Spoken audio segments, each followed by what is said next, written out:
Hi, and welcome to Run Tall with Tim. I'm Tim, and I upload new running videos every week.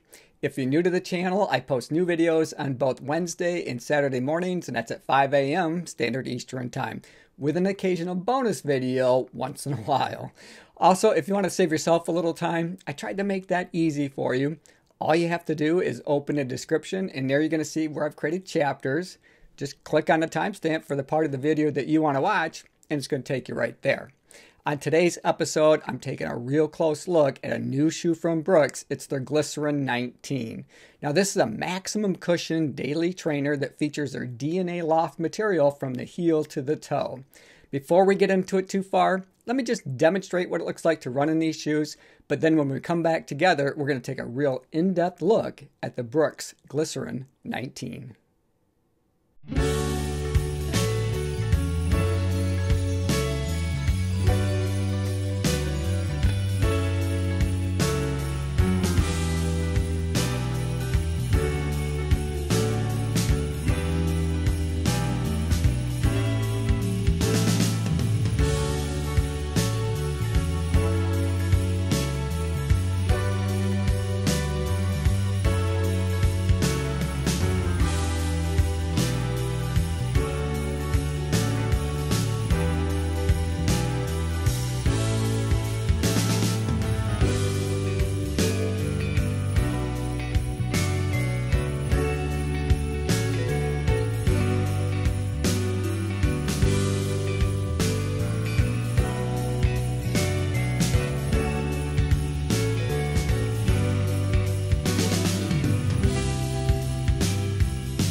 So I'm sure you noticed it was a little bit cold out there. It was 8 degrees Fahrenheit when I started and 10 degrees when I finished. We're in for some cold weather. It's been cool the last few days, and I've probably got another 10 days or so of weather like this to look forward to as I'm out running. On that run sequence, I went just a little over 7 miles at a 9:22 mile pace, which is a nice, easy-going workout. And the Brooks Glycerin 19 was the perfect shoe for that. And so let's just talk about it. It costs $150 US, and which is pretty much what they're getting for a max cushion daily trainer like this.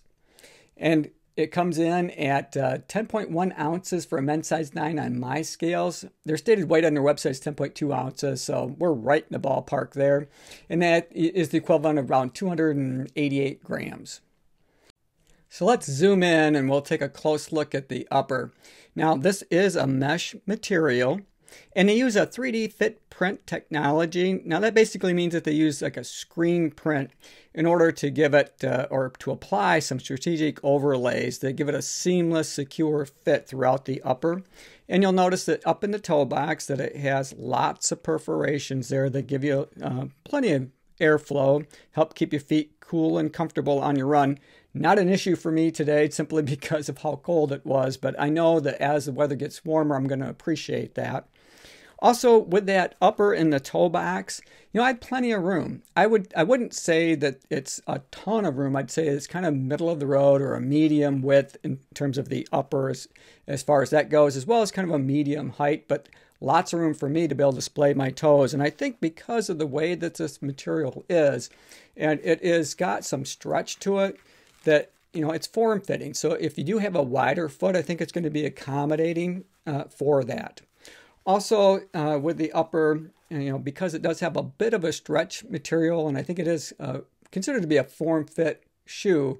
In order to get a lockdown feeling, I had to cinch the laces up pretty close together. And you can see this is right off my foot. And I did end up using a runner's knot simply to use up some of the laces when I was out running. But you can see that I've got that material cinched up pretty good. Now, that didn't bother me. And surprisingly, it didn't really create any toe pucker or any pucker up around that started the eyelet chain like I can sometimes get with shoes that I have to cinch up like that. But overall, across that midfoot of the upper, I felt like it was, plenty secure and that it was really comfortable. Moving our way along to the side of the shoe, as we look at that midsection, you can see that they have their Brooks logo as a plastic overlay. They also have some stitching material that I think it's kind of difficult to see, but it's there and it adds some durability, I'm sure, to the shoe. And also, as we move our way around to the heel counter, you can see they got these triangular plastic pieces back there, but there's a ton of structure in the heel of these shoes. And I always appreciate having a little structure in that heel counter area. It just gives it a little extra stability for me and makes my ride a little more comfortable when I'm out there logging in tons of miles.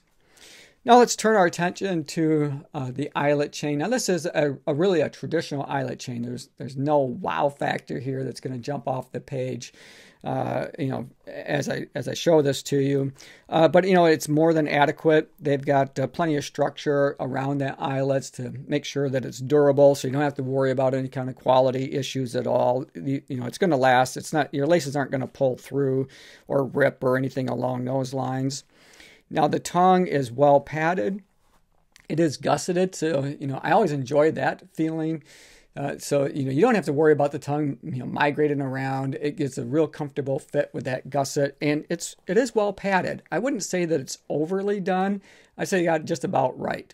And that goes for the length of the tongue as well. Sometimes the tongue can be a little bit short or even too long at different times in different shoe models that I've been in. But these ones fit me just about perfect, so I appreciate that. The laces were a little long, which is why I ended up using a runner's knot. I didn't, typically I don't, but that's simply because I found that I don't necessarily need it to get a good, comfortable lockdown feeling for me across that midfoot section. So, if you guys have seen my videos in the past, and you might be wondering why I ended up using a runner's knot this time around. Well, it wasn't because I didn't feel secure in the shoe. I was just trying to use up some laces. As we look at the padding around the heel collar and the tab of the shoe, there's tons of padding here. Again, not overly done, but lots to give you a nice cushioned ride. This is a max cushion daily trainer, as I mentioned.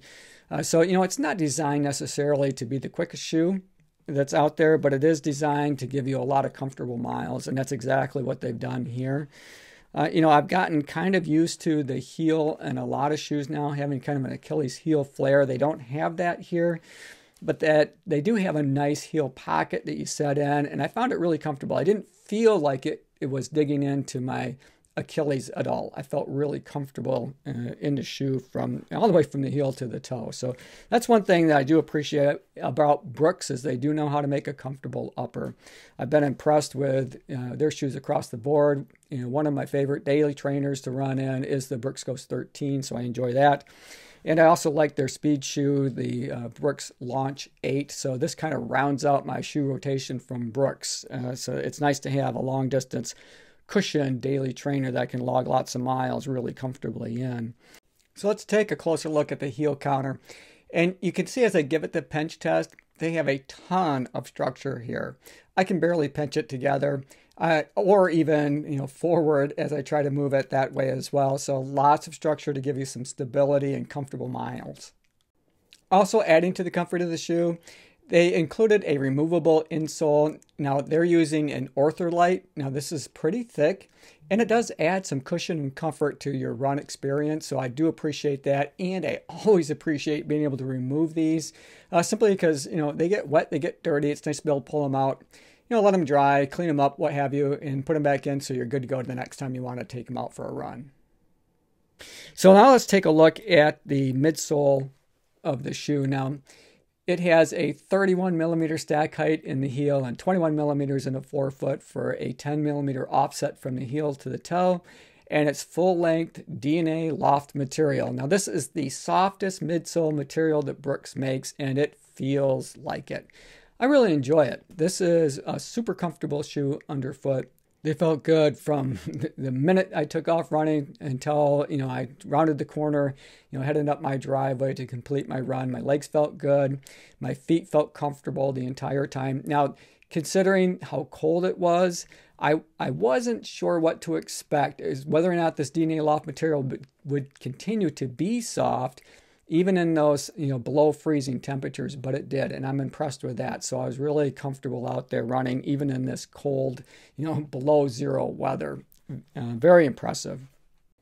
And even though it's plush and soft and highly cushioned, I felt like it was still pretty responsive. It's obviously it's not going to be a speed day shoe, and it's certainly not the fastest shoe that's out there.